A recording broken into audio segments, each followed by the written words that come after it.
Samantala, umaasa ang Department of Justice na dadalo sa preliminary investigation sa Olongapo City si U.S. Marine Private First Class Joseph Scott Pemberton.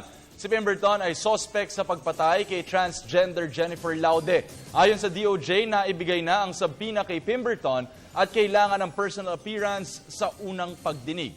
Ang buong ulat ihatid sa atin ng aming kasamang si Haji Caaminio live via phone patch.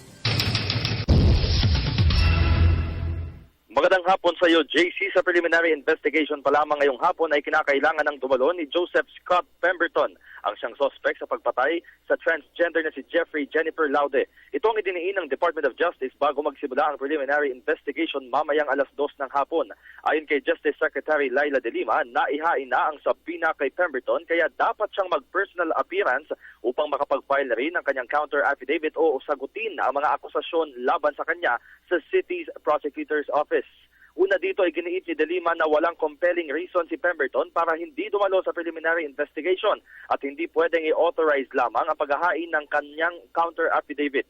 Tiniyak ng DOJ na hindi nila hahayaang mapauwi na lamang si Pemberton at paiiralin ang tamang proceeding sa kaso. Ito'y kahit may sinasaad sa Special Provision of Visiting Forces Agreement na nagbibigay lamang sa Pilipinas ng 1 taon para tapusin ang proceeding sa kaso ng isang akusadong Amerikanong sundalo. Una na rin iginiit ni Justice Secretary Laila De Lima, JC, na pagdating naman sa usapin ng kustodiya ay hindi ito maaaring madaliin dahil sa ngayon ay nasa preliminary investigation pa lamang tayo at wala pa namang warrant of arrest na isinampa o inihain laban sa private first class na si Pemberton. Yan ang ating pag-uulat para sa Telebisyon ng Bayan. Kasama ko pa rin sina Marlon Guardiario at Mike Marasigan. Ako si Haji Caaminio.